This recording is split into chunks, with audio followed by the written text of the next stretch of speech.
line, and that railroad really linked the east to the west and ensured our independence from the country. I don't know whether we can even imagine building that kind of huge project now, even with technological advances, because nothing gets done in Canada.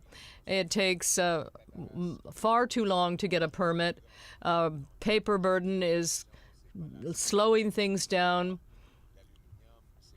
It's not the aluminum, it's not the steel, it's taxes and paper burden.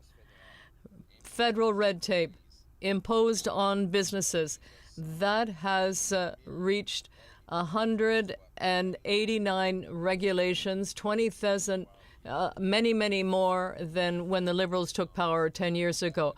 So in total, it's costing $51 billion, all this red tape for businesses. And that doesn't even consider the damage caused by passage of C-48 and C-69, which are restricting the construction of natural resource projects. And the result is obviously predictable.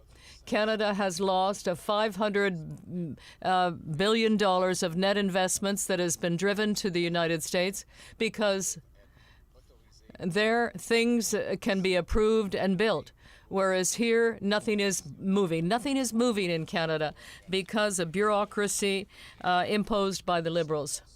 All of that when Mark Carney was the economic advisor to Justin Trudeau for 5 years. And 5 days after Mr. Trump began to threaten Canada with tariffs, Mr. Carney decided to move his head office to the United States to give Donald Trump what he wanted. So the reality is that Mr. Carney is taking advantage of this and moving jobs to the U.S., and he shares exactly the same policies we saw under the Liberals in the last 10 years. The same Liberal MPs, the same Liberal ministers, the same Liberal strategists, the same Liberal policies, which are a disaster and have caused and will cause even more weakness if we re-elect them. But the last time that a federal government tried to get rid of red tape to avoid job losses and to help our entrepreneurs was in 2012. The Conservatives passed a law forcing a reduction in red tape, and it worked very well. That 2012 law allowed us to reduce the number of regulations in force. But now, the Liberals have increased the cost of regulations. The 2012 law is still in place, but the Liberals have found a loophole somewhere that allows bureaucrats to add more regulations. So the Liberals have, instead of reducing the number of regulations in effect, they have reduced the number of titles of those regulations. So it's like if you stuck all your books together, glued them together with the same number of pages. So that's why today I am announcing a big change for Canada. We are announcing that a Conservative government will reduce red tape by 25%. In addition to that, we will introduce a 2-for-1 law. So every time that the government introduces a new regulation, it will have to find 2 other regulations to eliminate. And that will also apply to costs. We will force bureaucrats to calculate the cost of every new regulation,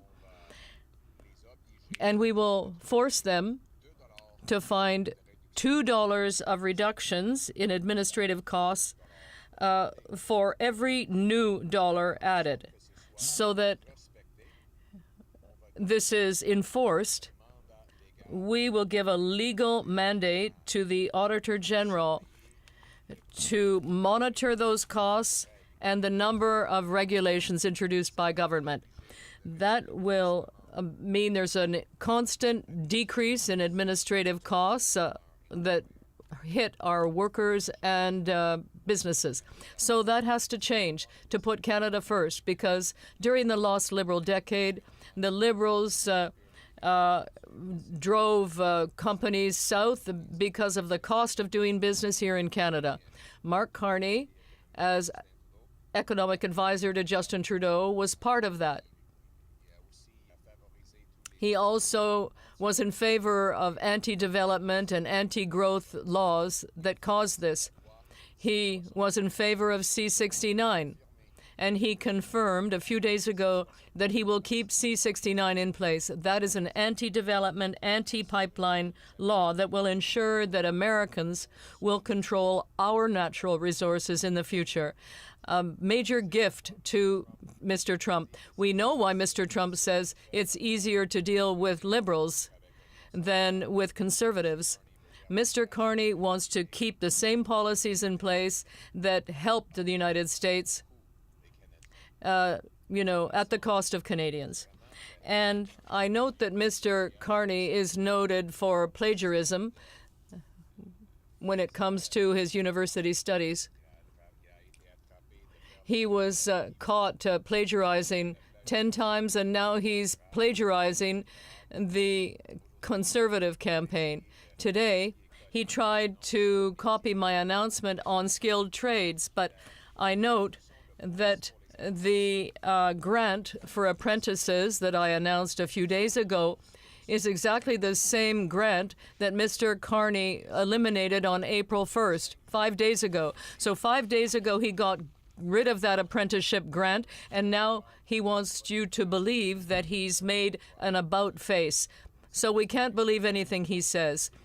If you want someone to do something for skilled trades and have real tax cuts and eliminate the tax on houses and Canadian-made vehicles, if you want to get rid of red tape so that we can build, and build, it's the Conservatives you need, and only the Conservatives who will do that. Because Mr. Carney is with the same team, the same Liberal gang as Justin Trudeau. And that is not a change.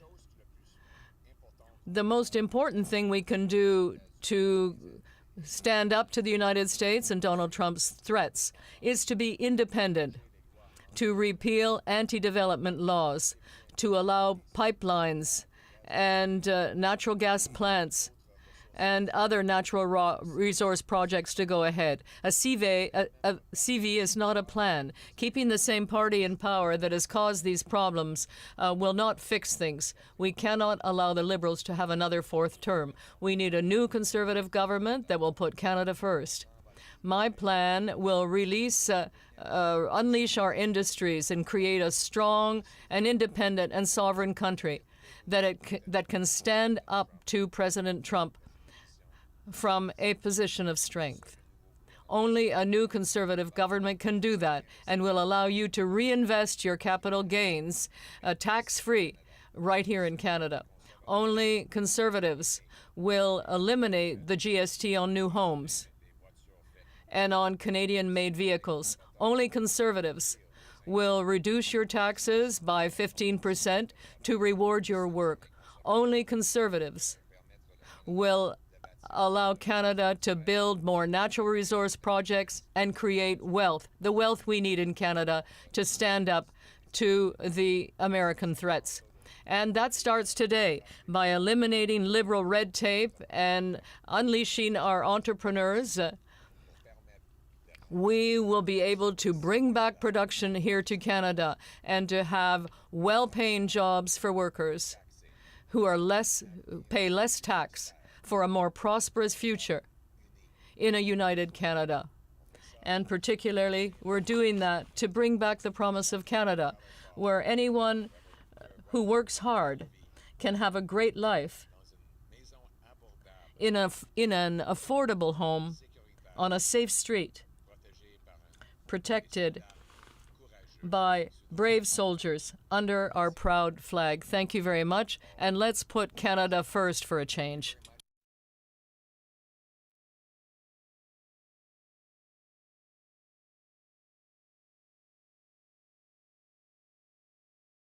Brings back so many memories of camping trips we used to do. As you know, I'm an Albertan. And we are that alien species that comes and invades your province every summer and every winter. We spend a lot of money here, which is good, but you don't see us as much in the shoulder seasons normally. So it's nice to be here any time of the year. And it's great to be with Helena Conans and the great Dan Albus. Dan, of course, is obviously a great businessman and a father. He was also playing very important roles in our shadow cabinet, a very intelligent guy. And he also has black belts in Wing Chun Kung Fu, I think, and he teaches Muay Thai as well. So, but he's a gentle giant, fear not. You know, it brings back so many memories to be here. My folks used to take me camping here, and we used to have a lot of fun enjoying the lakes and enjoying all the great people in this region. So I think it's one of the most entrepreneurial places in the world as well. And it's a great Canadian history. Not far down the road from here is the old train station that connected the Canadian Pacific Railway. The great steel ribbon that united our country, Atlantic to Pacific, that was, of course, the dream of John A. Macdonald, to have independence from the United States by binding the nation together east to west. And during the campaign, though, people look at projects like the Canadian Pacific Railway. They've been saying to me, do you think we could build that today? You know, with all the delays and the bureaucracy and the radical environmental agenda of Mr. Carney's minister, Stephen Guilbeault. It's a guy who actually thinks we should stop building roads, who climbed up the CN Tower and crawled onto the roof of the Premier of Alberta to block energy development. And he's in Carney's cabinet today, responsible for all of Quebec and for Parks Canada. If you think anything is going to get built under these Liberals, then you haven't been following the last lost Liberal decade, where they have driven $500 billion of investment out of our country, killed key pipeline projects, effectively banned any major resource projects from going ahead, and now they want to keep in place C-69, the anti-pipeline, anti-development law that will ensure we are forever dependent on the Americans. What's worse is that bureaucracy and red tape has grown on our small businesses. Today, the federal government imposes 149,000 individual rules on our small businesses. That's 20,000 more than there were a decade ago before the lost Liberal decade. The burden is staggering, $51 billion of administrative costs on small businesses alone due to federal red tape. And that doesn't even account the damage done by the big anti-development laws Liberals have brought in. This, of course, has been great news for President Trump, who wants to steal our jobs and opportunities, and that's why more and more money is moving south, jobs, resources along with it. The last real attempt by a federal government to cut red tape was in the 2012 passage of the Red Tape Reduction Act by the Conservative government. And the law had a very simple principle. Every new regulation had to be met with eliminating an old one. So that law is still in place. You might ask then, how is it that the Liberals have been able to increase regulations and red tape by 15%? Well, the reason is the Liberals have been cooking the books. Instead of reducing the number of regulatory requirements, they have reduced the number of regulatory titles. So it's like gluing all your books together and saying that you've reduced the number of books, but you might actually have even more pages if you've added more books into the newly glued collection. And today, we have more individual rules and regulations just with fewer titles. So they've gone around the law in order to impose more burden on our small businesses, driving investment, jobs, and opportunity away at a time when we are more vulnerable than ever before. And that is why today I'm announcing that we will deliver change. You know, after 10 years of Liberals, we can't give them a fourth term. We need a new Conservative government that will put Canadian small business and workers first for a change. I'm announcing that a Conservative government will cut red tape by 25% over the next 2 years. We'll impose a 2-for-1 rule, which means every new regulation or rule will have to be matched with eliminating 2 existing ones. And we will do the same with dollar value. every $1 increase in the administrative burden of the federal government will have to be matched with $2 of reductions elsewhere. And finally, to make sure there are no more tricks like the Liberals have played to get around this rule, we'll give a legal mandate to the Auditor General to audit every year the administrative burden to ensure that these rules are being honored. This will force the senior bureaucracy to constantly comb through the rules, get rid of unnecessary and useless regulations, and find the most efficient way to protect public safety and the environment. There are expensive and bureaucratic ways that involve lots of paper, and there are ways that you can do more efficiently. And I'll give you an example. When they had the Great Global Recession, the Harper government made the decision that we would fund municipal projects using a one-page application form, 1 page. And there would be 1 environmental review per project, not 7 or 8. Now everyone screamed and said, well, this is going to harm safety and the environment. Well, we completed 23,500 projects in 2 years without 1 public safety problem or 1 environmental problem identified by the Environment Commissioner. That proves you can protect safety and the environment with less bureaucracy. In other words, stop stopping and start starting. Mark Carney and his team of Trudeau Liberals want you to forget. They want you to forget the 10 years of growing bureaucracy and shrinking wages, the anti-development and anti-growth policies. They want you to think that somehow they will be different than they were in the last 3 terms. Now, I can't help but notice that Mr. Carney is contradicting himself again today as he plagiarizes my latest policy. On April the 1st, just 4 or 5 days ago, his government got rid of the apprenticeship grant. And today, after seeing that I support the grant and I'll bring it back, he's trying to plagiarize me yet again.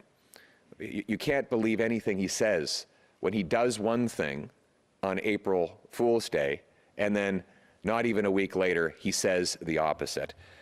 He is just like Justin Trudeau, and there will be no change if you give Liberals a 4th term. I have announced a real plan for our apprentices.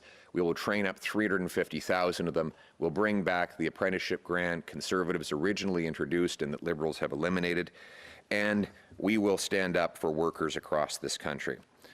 Now, the reality is that Mr. Carney represents the same Liberal record of the last 10 years. He was Trudeau's economic advisor. He has the Liberal ministers, MPs, strategists, and he's now repeating the same broken Liberal promises.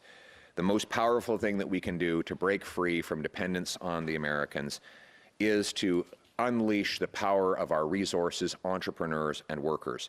That starts by repealing the anti-development, anti-pipeline law C-69, a law that Mark Carney announced the other day he will keep in place. A resume is not a plan, nor is keeping the same Liberal policies that got us into this mess in the first place. A 4th Liberal term will only strengthen the Americans and weaken Canada. We need a new Conservative government that will put Canada first for a change. My plan will unleash industry to make us strong, self-reliant, so we can stand on our own 2 feet and stand up to President Trump. Only a Conservative government will bring in a reinvestment, Canada First reinvestment tax cut, 0 capital gains tax on anything you reinvest in the Canadian economy. This will be economic rocket fuel, especially in the Okanagan, where you've got so many realtors, small businesses, entrepreneurs who will bring their money home and unlock incredible opportunities for this beautiful free enterprise area of our country. We will also cut income taxes by 15% so that hard work pays off and you bring home more of each dollar you earn. We'll take the GST, the federal sales tax, off new homes to save you up to $65,000 on a purchase and boost home building by 30,000 units every year. We'll take the GST off Canadian-made cars to boost demand and support our auto workers. In other words, bring it home. We will repeal all the anti-energy laws and rapidly approve LNG plants, 6 months approval times. We could have enormous $10 and $15 billion projects dotting all along the west coast of British Columbia, unlocking enormous paychecks for our tradespeople and our First Nations communities. This can only happen with a new government. The current Liberal government will stand in the way. That is why President Trump has said it is easier to deal with the Liberals. He wants to keep our resources under his control and our investment in his economy. I want the opposite. I want to bring it home. So the choice is clear. After the lost Liberal decade, we can't afford a fourth term of costs and crime up and the economy down under Trump's thumb. We need a new Conservative government that will unleash our resources, cut our taxes, and bring home our jobs so we can stand up to the Americans from a position of strength. It's time for a new Conservative government that will put this country first and restore the Canadian promise that anyone from anywhere can achieve anything, that hard work gets you a great life in a safe and affordable home on a beautiful Canadian street under our wonderful Canadian flag. Canada first. For a change. Let's bring it home. Thank you very much. Thank you. We will now go to questions. Please say your name and outlet. Richard Glusman, Global BC. Welcome back to the province. Great to be back, Richard. This campaign. We haven't seen Mark Carney in BC yet, but eventually we'll see him, I hope. I want to ask you about Aaron Gunn, one of your candidates here. There's been a letter sent to the party, and I'll read it in part to you, denying the impacts of residential school, accusing Gunn of denying the impacts of residential schools and the generational trauma and genocide experienced by First Nations people. There are other concerns raised about his candidacy. Local mayors have said that they don't support him and don't think he should be a Conservative candidate. Do you still stand by Aaron Gunn as your candidate on the North Island? Yes, I do, and the letter is false. He has not denied the impact of residential schools. That's just misinformation. In fact, he has said that he wants to continue to condemn the residential schools and build stronger partnerships with First Nations people to unlock our resources so that we can produce incredible paychecks and opportunities for First Nations communities right across British Columbia, bring home production of natural gas and other major resource projects. In fact, bring in a First Nations resource charge that allows companies to pay those taxes directly to these communities so that they can have incredible prosperity. We're the only ones offering that bright future. And the choice in the election will be whether, after the lost Liberal decade of costs and crime up and our economy down under the American thumb, with our First Nations people denied the opportunities they deserve, we want to elect them to a fourth term, or whether it's time to put our country and all of its people first with a new Conservative government that will unleash opportunity for our economy, and especially ensure that First Nations communities are the primary beneficiaries of that great Canadian goal. Thank you. Thank you. We'll now go to the next question. Brendan Phillips, Black Press Media. As we stand here in a border community, one that relies heavily on tourism and cross-border commerce, which is being strangled by the United States, there are some voters who are concerned that the party and campaign are too reminiscent of the current American government. America first, Canada first, calls to cut public broadcasters with NPR, PBS versus CBC, eliminations of government regulations in sweeping manner. Even Alberta Premier Danielle Smith has said that the Conservative Party leadership is in sync in direction with Trump and America. How do you address the concerns of being too closely aligned to a foreign government that is threatening Canada and is destroying its own country right now? Well, your question is false. Mr. Trump has endorsed the Liberals. He said it will be easier for him if the Liberals stay in power. He said it multiple times. He said that he doesn't agree with me, he doesn't support me, and he doesn't want me to be Prime Minister of Canada. I think a lot of people have to ask themselves, why does Donald Trump want the Liberals in power for a fourth term? The answer is clear. He wants Canada to be weak. And after the lost Liberal decade, with costs and crime up and our economy down under America's thumb, we're we are more vulnerable and dependent than ever before. And that's why we can't give them a fourth term. What we need is a government that's going to put Canada first for a change by axing taxes, unleashing our resources to bring home the $500 billion the Americans have stolen from us under the last years of the Liberals. It's time for a strong Canadian leader. A strong Conservative rather than a weak Liberal is exactly what this country needs, even if Donald Trump doesn't like it. Thank you. We'll now take a question from the phone line. Thank you. Your question comes from the line of Richard Hansen from Castanet. Please go ahead. Hi there. You're cutting out a bit, so I hope this question comes through. This is Nick at Castanet. Thank you, Mr. Poilievre. We've talked to local wineries here in the Okanagan who are struggling with interprovincial taxes that are making it easier to sell products actually south of the border rather than to our neighbors to the east. This is largely a provincial issue, but I'm just wondering, would a Conservative government step in and try to break down these interprovincial trade barriers? Yes, we would, and you know, it's terrible that after this lost Liberal decade, it's harder than ever to sell goods and services across interprovincial boundaries. We need true pan-Canadian free trade, one single free market, coast to coast, so that anyone in Canada can buy any product from Canada. And that is our agenda, to unleash a free enterprise, nationwide economy, so we're less dependent on the Americans and we can stand on our own 2 feet. But I want to give my friend Dan Elbis, who's been Canada's leading voice for free trade in wine, spirits, and I think beers as well, a chance to address your question. Thank you. Thank you, Pierre, and thank you, Nick. This is an issue that has been affecting Okanagan wineries particularly. And what they see right now is that they have politicians that say they support interprovincial barriers coming down, but they don't see any real change because these liquor monopolies that are acting as gatekeepers on our economy are expressly raising their fees multiple times because the biggest issue for a winery is they need to get better market access. So when you try to send a bottle of wine from British Columbia to another province, and both the liquor monopoly in British Columbia and in that host province that's going to take in the wine raise up the fees, where a bottle of wine that may be worth $25, $45 suddenly costs upwards of $100 with shipping, it's impractical. So we need to have a Conservative government that looks at red tape, works with provinces to bring down the costs so that our vintners, our cideries, our craft brewers and artisan distillers can actually have true free trade in Canada.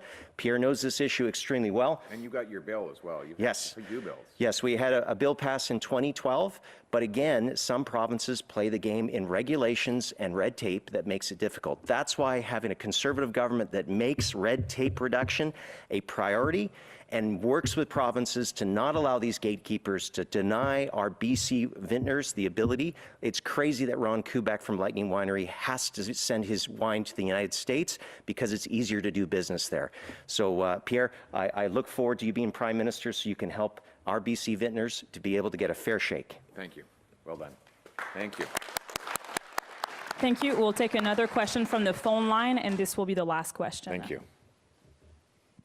Thank you. And your next question comes from the line of Ines Lombardo from Franco Press.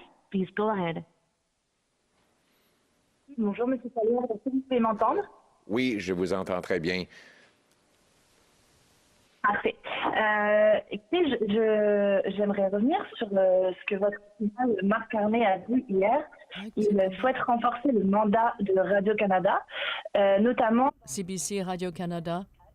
And he also said he wants to increase local news. You said you want to cut funding for CBC and keep Radio-Canada. So I'd like to know whether you are pledging to strengthen the role of local news organizations as well as local Francophone organizations. And what is your plan in that regard? Yes, I am pledging to expand and improve local RADCAN services. I do not agree with the former president of CBC who said he wanted to cut regional services. and at the same time increase the central bureaucracy in Toronto. That is the Liberal record on this. More control in Toronto, fewer local services, and less control for Radio-Canada. So I think that providing local news through Radio-Canada is essential.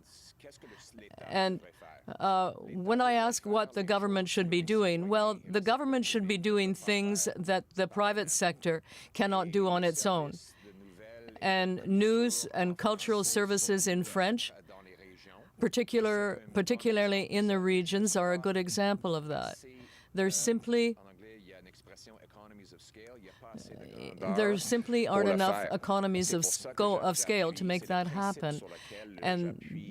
And it's based on that principle that I am in favor of good funding for Radio-Canada. I remember when I was in Calgary while I was young, it was really one of the only ways I could receive news in French. So we need to preserve this, and Francophones right across the country have to be able to access news and their culture in one of the founding languages of this country. So I think that is an important thing to do, and I would just like to add that Mr. Carney wants to add $150 million in funding for CBC. This is another example of an expenditure without his knowing how he's going to pay the bill. He continues to increase spending on all sorts of things. He will be a more expensive prime minister than even Justin Trudeau. Whereas we're talking about a government that is already morbidly obese, raising taxes and our national debt, and Mr. Carney wants to make things even worse. So a fourth term for the Liberals will be more costly for people right across the country just to fund the bureaucracy in Ottawa. And that is not real change. We need a government that will put Canada first by reducing inflation, taxes, and Mark Carney is again out saying he's going to spend $150 million more. Another uncosted promise with no way of paying for it, showing he is just like Justin Trudeau. He has not identified a single Liberal expenditure that he would reverse. So you are going to get the same morbidly obese Liberal government, but this time on steroids, with Mark Carney's rampant spending. And that means more inflation, higher interest rates, and shrinking paychecks for our people. After this lost Liberal decade, we cannot afford a fourth Liberal term in power. We need a new Conservative government that will put Canadian taxpayers, Canadian consumers, Canadian workers, and Canadian entrepreneurs first for a change. Thank you very much. Thank you. This concludes our press conference today.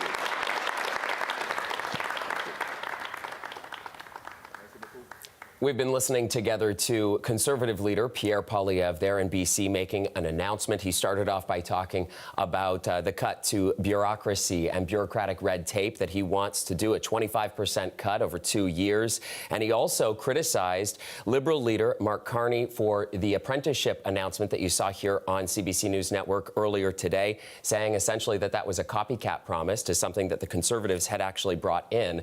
And he also stood by a candidate, Aaron Gunn, the North Island Powell River Conservative candidate that had come under fire after there were some social media posts about residential schools that had surfaced, and calls from the Union of BC Indian Chiefs had called for his removal from the race.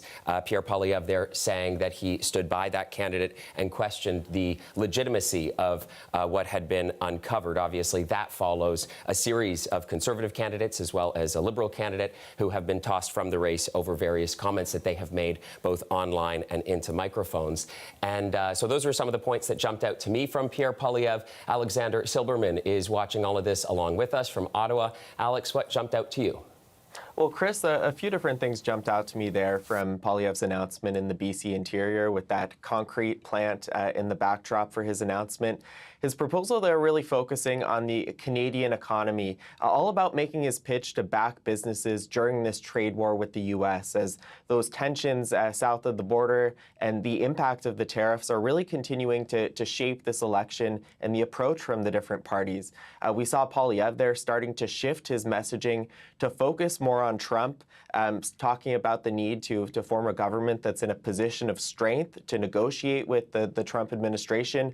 And he also talked about we could see there that he was tailoring his policy proposals to really address those issues, mentioning Trump a few different times in that announcement, as he tries to appeal to voters who are concerned about the impact to their businesses, concerned about losing their livelihoods and their jobs as a result of this trade war.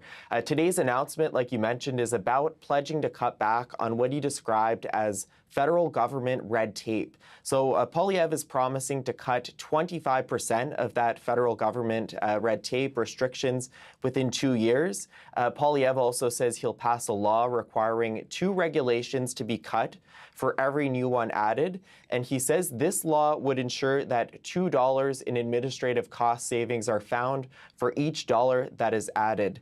As far as what this red tape is, he mentioned one specific piece of legislation, and I'd like to add some context on that. He mentioned a few times Bill C-69. So Bill C-69 is legislation which requires assessments for environmental, health, social, and economic impacts for large infrastructure projects. And also, it requires assessments for the impacts on the rights of Indigenous peoples as well. So Poilievre saying that there's more efficient ways perhaps to go about greenlighting large infrastructure projects than the existing regulations. One other thing too, I'd also like to touch on why we might be seeing Poilievre making this stop in BC today, turning his attention to that part of the country.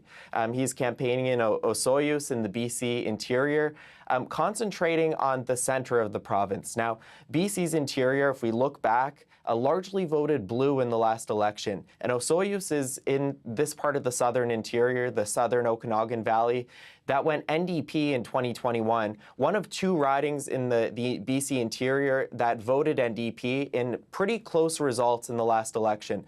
So the Conservatives looking here at the polls are hoping to capitalize on this collapse of NDP support so far. If we look at the poll tracker, thinking these are seats, Osoyoos area could be a seat that they could flip, that they could pick up this election. We know historically BC has seen a lot of those close blue-orange races. So when we start to look at some of the results from those past elections, just how close those results were, these are really areas to keep an eye on if the NDP continues to see low levels of support in the coming weeks. Really important context there. Alexander Silberman, thank you so much.